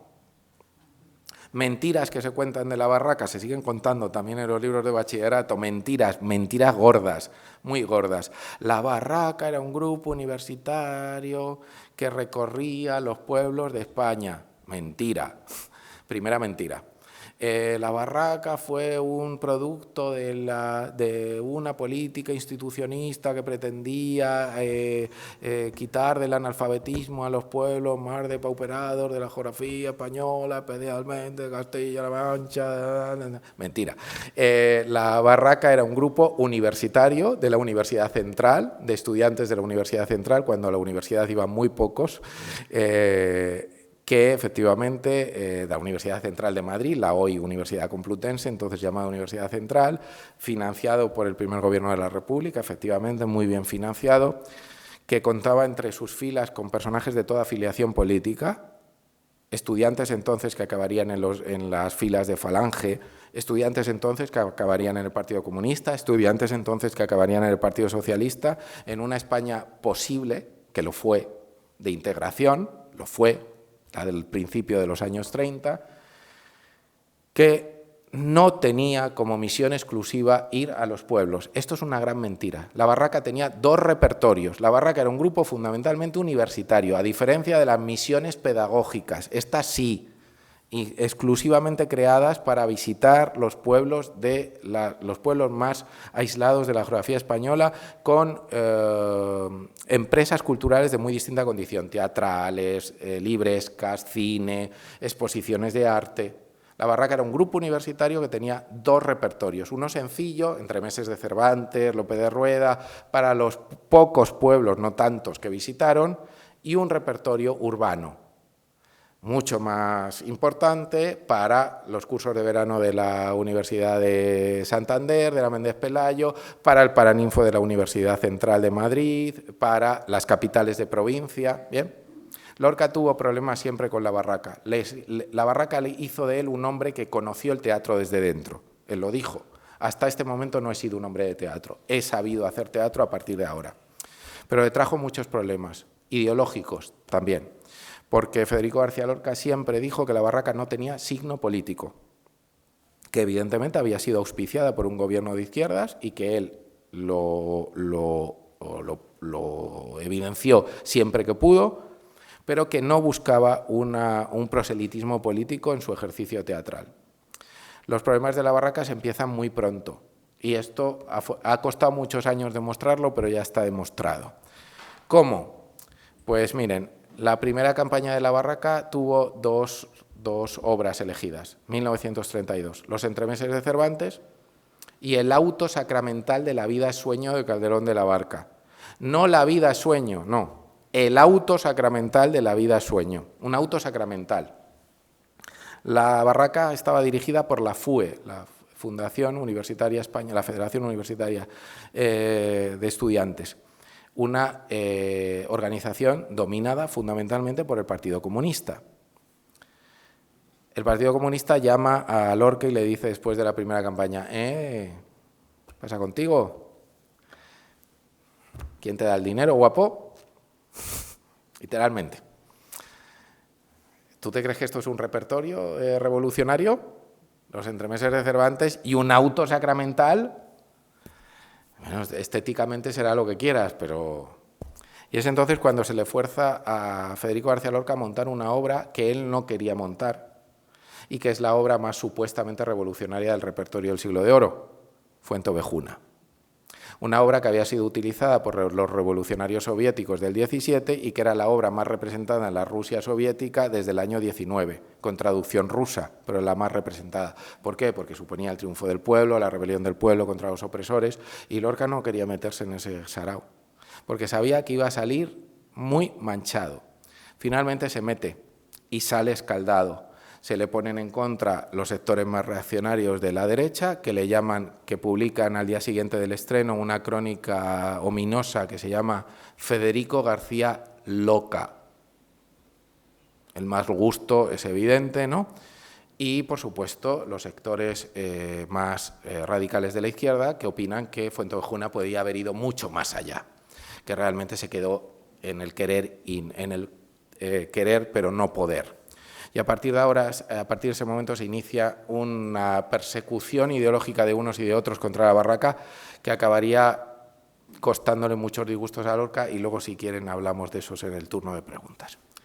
El teatro exclusivamente son fotos de la barraca, que luego, si quieren, ese es Lorca representando el papel de la sombra en el auto sacramental de la vida sueño en el Paraninfo de la Universidad Complutense, de la calle San Bernardo, donde nos colocan los birretes y esas cosas y las ceremonias. Lorca no protagonizaba este papel en los montajes ordinarios, pero como era su presentación en Madrid y delante del cuerpo de profesores de la universidad, quiso representarlo él con los compañeros de la barraca, intentándole disuadir porque no era un buen actor. Él aún así insistió y como director salió. Y las crónicas del día siguiente fueron verdaderamente dolorosas, porque todo el mundo, toda la prensa, de un lado y de otro, reivindicó la capacidad de la barraca, que era un grupo universitario pero con ínfulas de profesional, que era un gran esfuerzo, que la escenografía estaba muy bien hecha, que el aparato ambiental también, pero especialmente un periódico de filiación comunista. Los comunistas tuvieron una rabia siempre atroz a Federico, no sé muy bien por qué, hasta el fin de sus días. El Heraldo de Madrid, de filiación, sí, era un diario filocomunista, titula lo siguiente: todo muy bien, excepto Federico García Lorca, que se dedique a dirigir y no a interpretar. Porque Lorca, cuando salió al escenario con su figurín, parecía, sí, cito, una burguesa sevillana con la mantilla trastocada, volviendo de la madrugada un poco perjudicada. Que tiene mala leche, ¿eh? Hombre, no es que lo hiciera fantásticamente bien, pero tampoco. El teatro comercial de Lorca es un teatro de mujeres, sí, ese sí. Lo cual no quiere decir que sean personajes estrictamente genuinos, sino en muchas ocasiones proyecciones de sus propios traumas, complejos, necesidades. Yerma es un claro ejemplo de eso, en el sentido de que la principal trauma de Lorca fue la imposibilidad de la paternidad, cosa que le obsesionó y que mostró en varios momentos de su existencia. La primera, doña Rosita la Soltera. Doña Rosita la Soltera, interpretada por Margarita Xirgu. Ustedes se darán cuenta de algo importante, y es que Margarita Xirgu, con la aquiescencia del propio Federico, quiso que su figurín tuviera un rasgo importante de rebeldía. No sé si se dan cuenta. Esta foto la recuperamos hace muy poco, ¿eh? La foto no estaba perdida, apareció en un periódico de época que solo se conservaba en el Centro de Documentación Teatral y que estaba por allí perdido. Fíjense ustedes en que, aunque esto está muy de moda, ¿verdad?, ahora, hay una de las mangas que no tiene manga. Esto es era un ejercicio de provocación, enseñaba todo el brazo, pero Margarita quiso que el figurín tuviera esta particularidad para mostrar su condición de mujer rebelde, mujer que se oponía a las normas establecidas desde la propia aparición del personaje en escena, ¿no? Bien, el gran triunfo con Bodas de Sangre, especialmente triunfo al otro lado del Atlántico. Bodas de Sangre se estrenó en Madrid, pero bueno, pasó un poquito sin pena ni gloria, y como sucede siempre en España, nadie es patriota, nadie es profeta en su tierra. El gran triunfo en el Teatro Colón de Buenos Aires hace que España reciba a Lorca de otra manera, pero lo tuvieron que descubrir los los bonaerenses. Bueno, en fin, ahí está con Lola Membrives en Buenos Aires. Aquí hay otra foto del ABC.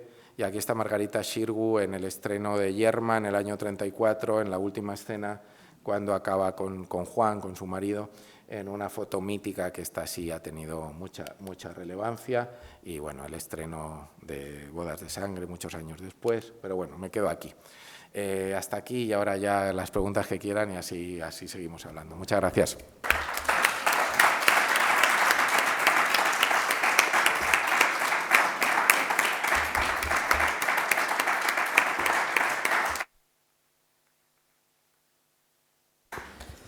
Pues muchas gracias, Emilio, por este repaso tan completo a ese repertorio lorquiano, como decías, quizá el más desconocido, ¿no?, para el gran público, que se cita en esos libros de texto, pero que no va más allá, ¿no?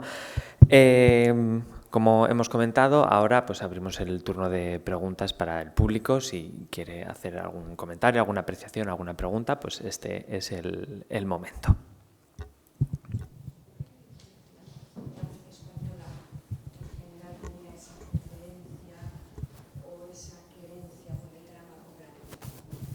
Bueno, entre otras cosas, no creo tanto que por el propio género, que también, en el sentido de que buena parte de esa sociedad burguesa se siente... Hemos dicho burguesa y se ha roto la copa. Eso es porque... una copa burguesa. Quiero decir, creo buena parte de esa sociedad burguesa tenía una procedencia rural en sus ancestros, o sea que de alguna manera la sociedad española todavía tenía un pozo rural muy importante, aun cuando esa población se hubiera trasladado, la que presenciaba el teatro ya fuera una población urbana en sentido estricto. Pero por otro lado no creo tanto que por la representatividad que observaran en el escenario, cuanto por el hecho de que el drama rural es un drama muy básico en cuanto a la exhibición de las pasiones. El drama rural es en realidad un melodrama rural. Y no hay nada más fácil para atraer al público que mostrar pasiones viscerales muy fácilmente repartidas entre los caracteres, es decir, caracteres con una definición muy pronta y muy clara, sin una evolución psicológica muy evidente, de manera que el público se sienta absolutamente representado en los personajes de bondad y absolutamente contrarios a los personajes que simbolizan la depravación, la lujuria, la salida de la norma. Y eso en los dramas de Benavente es muy claro, ¿no? Con prevalencia de los casos de incesto y jugando un poco, en el caso de La malquerida es muy evidente, jugando con esa visceralidad contraria del espectador que inmediatamente se coloca de forma contraria a los casos más depravados y por tanto en una división de los personajes de una manera muy fácil. Ahí está el éxito verdaderamente del drama rural más que del propio ambiente, en la facilidad del género. Otra cosa es que Lorca haga otra cosa con el género, porque a Lorca no le interesa tanto. Evidentemente, Bodas de Sangre tiene poca posibilidad, si no entendemos la ambientación rural del caso, o Yerma tiene poca viabilidad verosímil si la entendemos fuera del ambiente rural, o no, porque yo he visto una casa de Bernarda Alba en Londres protagonizada por señoras de la City vestidas de traje de chaqueta y funcionaba maravillosamente. Pero, bueno, en principio tendría poca verosimilitud si los traemos de ahí. Lo que ocurre es que a Lorca le interesa, sí, el drama rural de pasiones básicas, sí, pero le interesa dar a ese drama rural un halo poético, un vuelo poético, en muchas ocasiones que niega la propia condición del drama rural. Me explico. Por ejemplo, la aparición de la figura de la muerte, que es una figura simbólica, impropia del teatro realista, en Bodas de Sangre. Esa aparición cuando los amantes se han entregado el uno al otro y esa aparición casi fantasmal en medio de un bosque cuya escenografía en propia acotación tiene de todo menos de realista. Un bosque absolutamente tomado del simbolismo. Por un lado, Yerma, la aparición de los cantes como premonición de esos cantos que la propia Yerma hace en el patio de su casa, o esa romería en la que aparece el macho cabrío en una especie de danza absolutamente ritual, que tiene poco también de representación de una romería rural. Quiero decir, Lorca lo lleva a otro ámbito, a otro espacio, pero la proximidad del público venía por eso, por una identificación inmediata con los caracteres.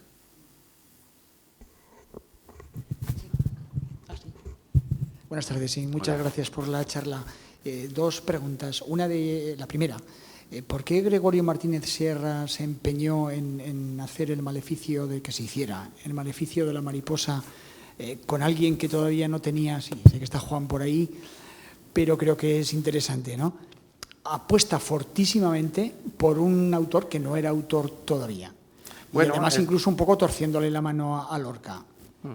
Bueno, te contesto a la primera y luego me haces la segunda. Vale.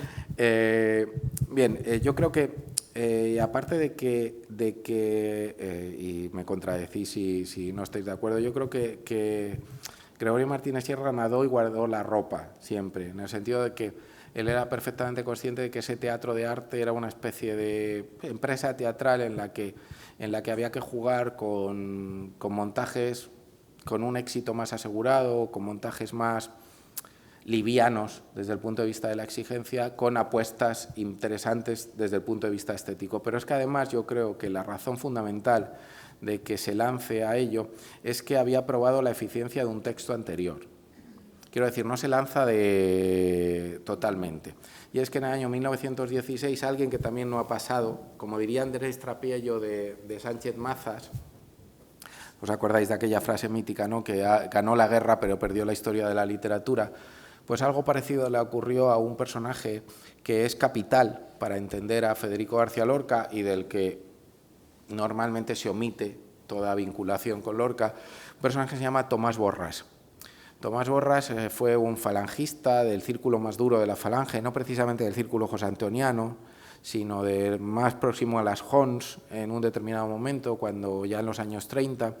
Tomás Borràs era un periodista muy afamado en Madrid en la década de los años 10 y 20, un poco radical en sus planteamientos, pero un periodista con una cierta relevancia, con mucha presencia en los medios, que es una persona que acoge a Lorca. Cuando Lorca acaba de llegar a Madrid, podríamos decir que los tres personajes fundamentales son Marquina, Benavente y Tomás Borràs, pero he ido saltando un poco a matacaballo.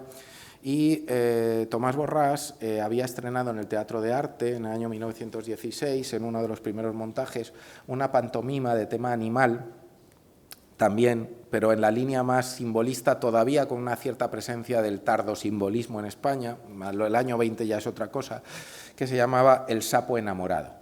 El sapo enamorado era literalmente una fábula parangonable al maleficio de la mariposa y que claramente está en la misma órbita estética, ¿no? Es un sapo consciente de su fealdad, que se enamora de una princesa y que de una damisela y que no puede filtrear con ella, puesto que ella le rechaza en cuanto ve el rostro batracio que tiene, y entonces asume diversas identidades para ir aproximándose a ella hasta que finalmente los dos se unen. Este proyecto lo defiende Gregorio Martínez Sierra a sabiendas de que podría no tener éxito, pero apostando por un género teatral que había protagonizado buena parte de la escena francesa de finales del 19 y de principios del 20, que era la pantomima. Ahora la pantomima la asumimos como un subgénero absolutamente marginal, o si queréis, que puede formar parte de un espectáculo, pero no un espectáculo por entero, pero que en su momento fue una de las vías de renovación, el antecedente del cine. Literalmente. El cine no se puede explicar sin el gran desarrollo de la pantomima finisecular francesa. Los teatros de París estaban llenos de espectáculos pantomímicos de mejor o de peor gusto. De alguna manera, Gregorio, que conoce ese ambiente parisino, intenta remedarlo en España, en Madrid, con el estreno de este texto pantomímico de Gregorio Martínez Sierra, que tuvo una aceptación no mala, porque fue una de las primeras tentativas del teatro de arte y no fue del todo mal aceptado. Es decir, que el riesgo existía, el personaje no era conocido, es cierto, pero había habido algunos montajes en esa misma línea que le habían dado la razón previamente. Uno de ellos, protagonizado por la propia Catalina Bárcena, y que fue un espectáculo semi-pantomímico que se estrenó en las Navidades del 16 y que se llamaba Navidad, sobre texto de ellos mismos, que tenía una parte hablada, que era el tercer acto, pero los 2 primeros actos eran pantomima pura, y que tuvo una importante taquilla en el Teatro de Arte. Es decir, que jugaba, sí, con un nuevo nombre, sí, pero bueno, se sintió cautivado por lo que había leído, pero no jugaba sobre vacío. Ya había jurisprudencia, digámoslo así, en el Teatro de Arte. Entonces, bueno, sí, el riesgo fue, pero digamos que no absoluto, no sé. Y la segunda era...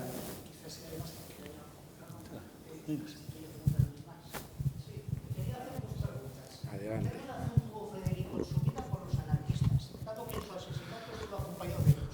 Otra pregunta, ¿qué tal le cae a usted, Federico? A mí Federico me cae absolutamente bien. ¿Ha parecido lo contrario? Pues no, todo lo contrario.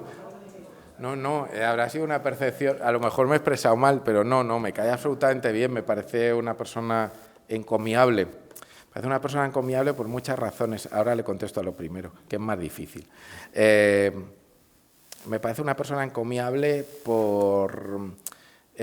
porque sintetiza algunos de los valores que yo pretendo llevar a mi propia vida. Evidentemente los llevaré de una manera mucho más torpe.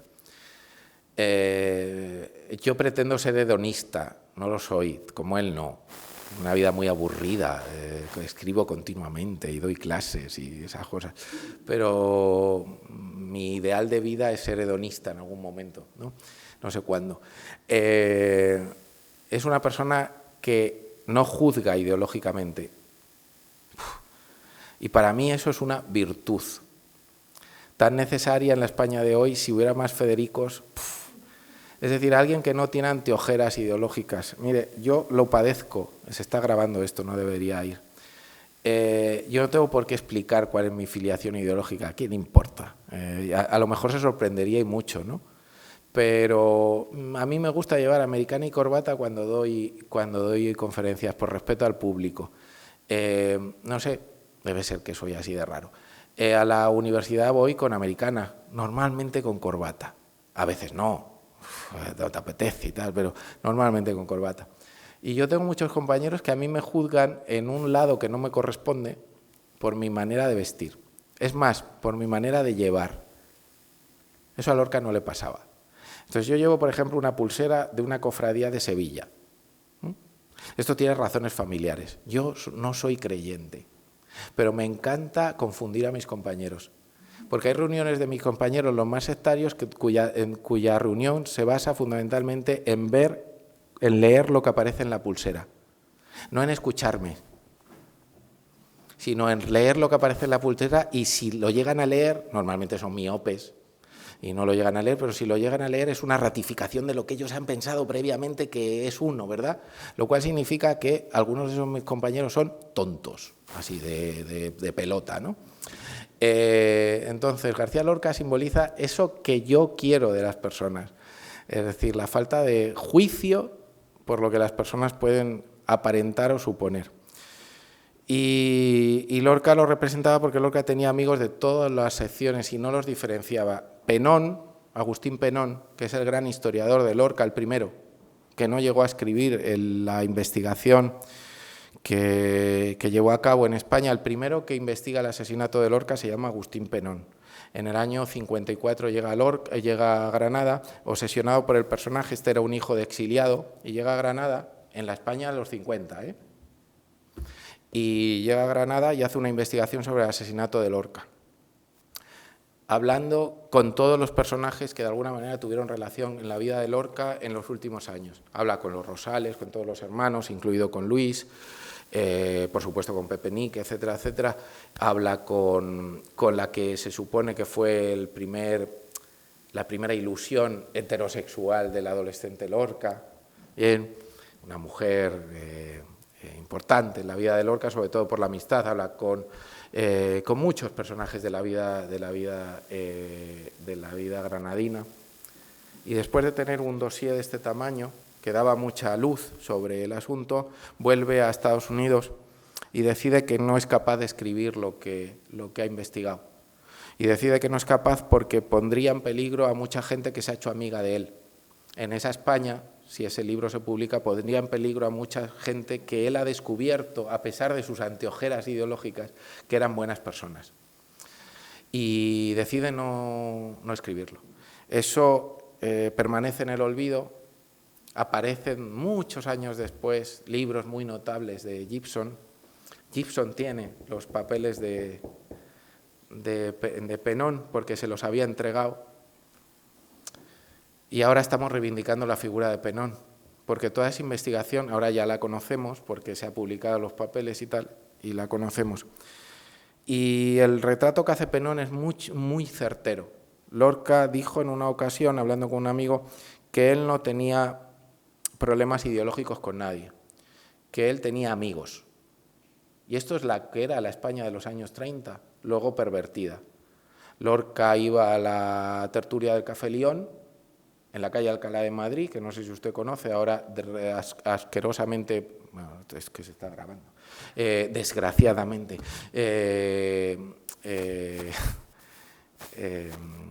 que sirve de sitio a un Vips y a un pub irlandés. El mundo involuciona. Una de las tertulias más importantes de Madrid, la del Café Lión en la calle Alcalá, al lado de la Puerta de Alcalá, era la tertulia en la parte de arriba de los republicanos.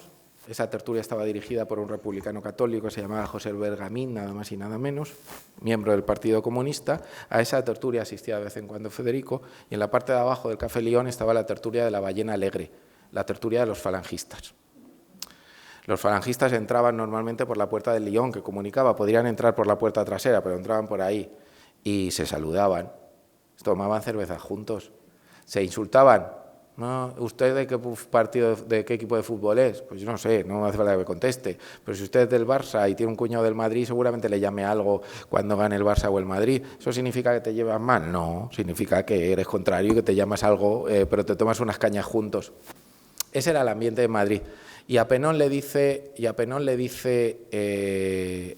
un amigo de Lorca, una amiga de Lorca, que Lorca era un tipo tan interesante que cuando se encontraba con un amigo falangista, y tenía muchos, Ximénez de Sandoval, que es un personaje clave en la biografía de Lorca, pero del que no conservamos el archivo personal porque murió sin descendencia, ¿dónde narices estará el archivo de Ximénez de Sandoval? Pues un personaje fundamental en la vida de Lorca, dice Lorca que cuando se encontraba con un amigo falangista le saludaba de la manera que usted sabe, no hace falta que yo la reproduzca, y que cuando se encontraba con un amigo comunista les saludaba de la otra manera, pero que lo importante era que eran sus amigos.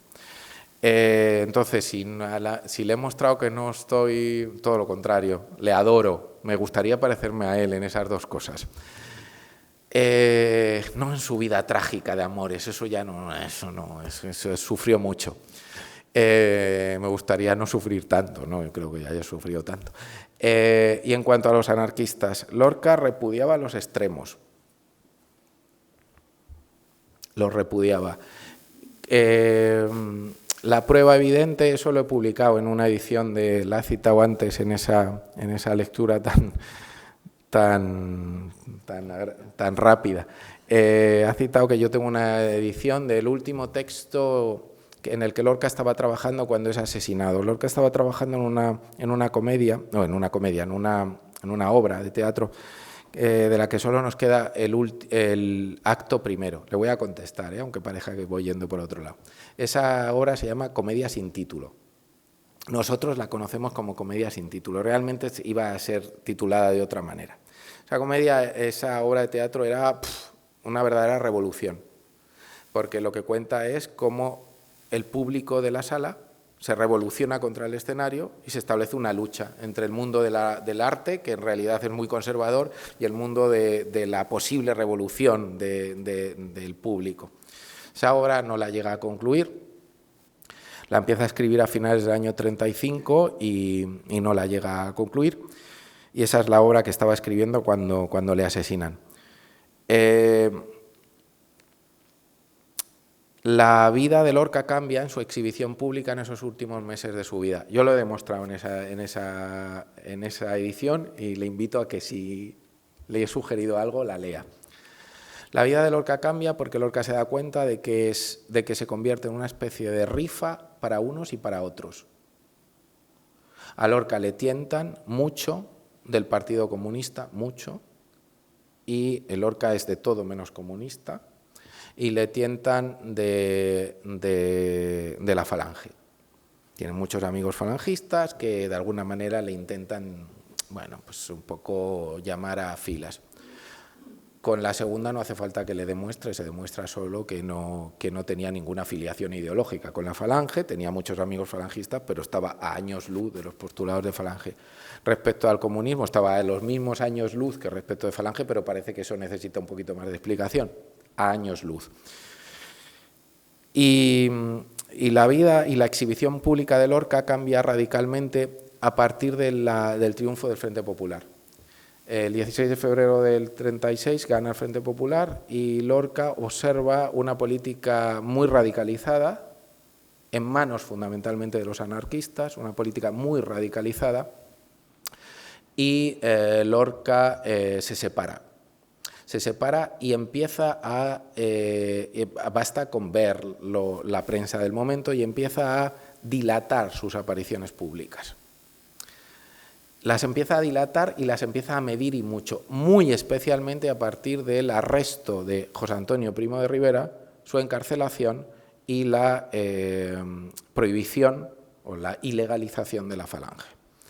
Cambia completamente su exhibición pública, hasta el punto de que sabemos, hoy sí lo sabemos, y claro, hay muchos archivos que han quedado, que muy posiblemente se pierdan, por ejemplo, el archivo de Rafael Rodríguez Rapún, está a punto de perderse sin que nadie lo haya comprado. Digo que sabemos hoy que hay actos a los que Lorca dice que va a ir, pero que finalmente no va cuando se entera de quién está en el escenario. Les voy a poner algunos ejemplos. Hay un acto notable en el marzo del año 36 en el que se hace una especie de homenaje a un escritor soviético, Gorki, al que Lorca decide ir por admiración hacia el escritor. Lorca se encamina hacia, creo recordar que era el Teatro Español, donde se iba a producir el acto. Cuando va de camino, sabemos que un amigo suyo, muy posiblemente Ximénez de Sandoval, falangista, le dice: ¿dónde vas? Y él responde: voy al acto de Gorki, estoy invitado, he asegurado mi asistencia. Y parece ser que Ximénez de Sandoval le dice: no te metas ahí, te va a costar caro. Y él pregunta por qué y le dicen: en primer lugar, porque hay gente muy radicalizada, el acto está politizado clarísimamente, y en segundo lugar vas a compartir escenario con Dolores Ibarruri. Y Lorca se da media vuelta y no va. Eso tiene una repercusión en la prensa al día siguiente. Hay determinados medios de filiación comunista y anarquista en los que Lorca, compruébelo, en los que dicen ¿dónde estaba Federico? Con muy mala leche. Estaba fulano, zutano, ¿dónde estaba Federico? Y uno de ellos dice: ¿estaría con su madre en Granada? Seguramente a Federico le hubiera gustado haber conocido al que mandaba en las prisiones de Madrid, que le llamaban, hay un libro, le llaman el Ángel Rojo. Sí. Ya sabe lo que hizo ese caballero que era de la PNT. Sí, pero que no llevamos... Claro, pero Lorca no, en absoluto. Era tan radical que prohibió que se captase a la gente de derechas sin juicio. Perfecto. Sí, sí, pero que ¿Cómo podría mandar, como lo puso la República, mandando las cartas de pero que eso es otro estadio, estamos ya en otro estadio. Estamos hablando de si nos metemos en las checas, en la... Bueno, esto ya es otro mundo, Porque su asesinato tuvo relación porque murió con dos banderillas. Sí, con dos banderillos anarquistas, sí. Y entonces le preguntó que si en su vida ganaba rancha y tal. absoluta casualidad que coincidiera, absoluta casualidad, igual que coincidió con un maestro republicano, no anarquista, absoluta casualidad.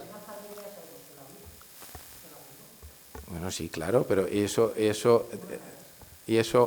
bueno, eso lo dice usted, eso lo dice usted. Yo no estoy del todo de acuerdo, pero que eso no tiene nada que ver con lo que pudo ocurrirle o no a Lorca, que yo, insisto, después de 20... No, eso está claro. Lo intentaron algunos. Eso está demostrado. Algunos lo intentaron. Y algunos lo demostraron, pero es que esto, ¿veis? Es exactamente el efecto contrario que quería producir. Es exactamente porque Lorca, es que el problema es que hay una especie de conocimiento basal que todo el mundo, perdone lo que le voy a decir, pero todo el mundo cree saber de Lorca. Es un mito tan extendido que todo el mundo cree saber de Lorca. Entonces, esto es una cuestión en la que nos enfrentamos los lorquistas siempre, ¿no? Es una cuestión. Entonces, después de todo, de haber contado un periplo tan importante, acabamos hablando de lo mismo. Y esto es muy frustrante para un lorquista, porque, primero, las razones del asesinato de Lorca están lejos de estar clarificadas todavía. Lo intentaron unos y otros, sí. Intentaron unos amigos de un lado y de otro. Pero le voy a poner un ejemplo. Yo no creo que la Falange estuviera implicada en el asesinato de Lorca en absoluto, como institución, igual que tampoco creo que estuviera implicado ningún partido político. Más bien creo que el asesinato de Lorca tiene que ver con una venganza. Pero bueno, da igual, eso es una teoría personal. Lo intentó Luis Rosales, poeta excelso, uno de los mejores poetas españoles del siglo XX, que padeció durante toda su vida el estigma de la sospecha. Y no creo que se la mereciera. Luis Rosales sí, pero lo intentó el maestro Falla, que era un católico, conservador, simplemente conservador y católico, ¿no? Y otros muchos, lo intentaron otros muchos, no lo consiguieron, no. Pero bueno, es el tema sempiterno, es un poco quién, cuándo, por qué. Pues fíjese, Luis Hurtado, ya vamos acabando, ya acabo. Luis Hurtado, fíjese, le voy a contar la historia, quizás no la sepa. ¿Sabe quién es Luis Hurtado? Pues mire, Luis Hurtado es uno de los protegidos de Jacinto Benavente. La vida de Jacinto Benavente tiene mucha relación con la de Lorca, lo he intentado explicar. Los dos hermanos Hurtado eran dos personas que fueron protegidas por Jacinto Benavente. Jacinto Benavente, por razones evidentes, que he sobrevolado, pero no hace falta decir, no tuvo hijos. Pero protegió a dos hermanos. Esos dos hermanos se llamaban Diego Hurtado, marido después de Mari Carrillo, padres Diego y Mari Carrillo de las hermanas Hurtado, hasta cañonas del 1, 2, 3 y actrices cómicas, herederas todavía de parte de la obra de Benavente, y Luis Hurtado, su hermano, ambos protegidos de Benavente para que estudiaran, para que se formaran. Luis Hurtado, ahora lo sabemos, en un determinado momento de su vida, Benavente es consciente de lo que le ocurre a Luis Hurtado, que al fin y al cabo es su protegido. A Luis Hurtado le ocurre exactamente lo mismo que le ocurría a Federico García Lorca. Y Benavente presenta a Luis Hurtado a Federico en un café de la Puerta del Sol, que era utilizado como lugar de encuentro habitual entre los homosexuales de la época. El lugar se llamaba Los Italianos, una heladería. ¿Y por qué se utilizaba? Pues porque estaba lleno de espejos. No hace falta que explique más, ¿no? Entonces se podía ver los reflejos de cada uno. No sabemos lo que ocurrió entre Federico y Luis. Sabemos que verdaderamente se lo presentó. Posiblemente ocurrieran cosas bonitas, no sé, pero algo ocurrió. Luis Hurtado, protegido de Benavente, republicano, que también es que esta es otra historia, la de Benavente, republicano, representante de la República, señor de centro, conservador, representante de la República durante mucho tiempo, que al final se vio metido en un lío. Pues digo, Luis Hurtado, falangista a partir de los años 30 y amigo de Lorca, en la guerra apoya a Franco. Y cuando se entera del asesinato de Lorca, que tardó en ser una noticia pública por razones evidentes, cuando se entera, decide escribir un artículo. Falangista, de alta graduación. Decide escribir un artículo en un periódico falangista, que se llama La Antorcha. Luis Hurtado escribe un artículo publicado en febrero del 37 en la revista Antorcha, en la que dice: nos han matado a nuestro poeta. Le invito a que lea el artículo. Luis Hurtado estuvo a punto de pasar por un consejo de guerra por ese artículo, pero es un artículo bellísimo, bellísimo, de un hombre que estaba equivocado en cuanto a la adopción de su ideología. La historia demostraría dónde llevan los fascismos y se equivocó, pero un hombre que hizo valer, a pesar del problema que podría derivarle, la amistad que tenía con Federico. Entonces, la historia no es tan blanca, tan negra, o tan malos, tan buenos, tan puros todos. De vez en cuando hay algún gris. Normalmente es más fácil los blancos y los negros, pero de vez en cuando hay algún gris. Y el gris se lleva mucho, por cierto, en decoración últimamente. Ya.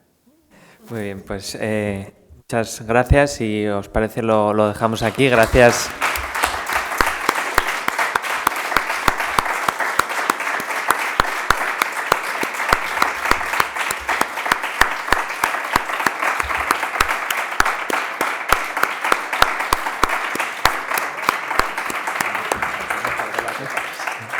Es muy difícil condensar la obra de Lorca, pero bueno, seguiremos, así que Emilio, cuando quieras, ya sabes que tienes esta tribuna a tu disposición, y les invito a que mañana pues nos acompañen de nuevo en el Ateneo en la actividad que tenemos, de nuevo recordando ese centenario del Ateneo. En concreto hablaremos con Marcelino Izquierdo sobre la figura de Florencio Blanco Zurbano. Muchas gracias y hasta la próxima.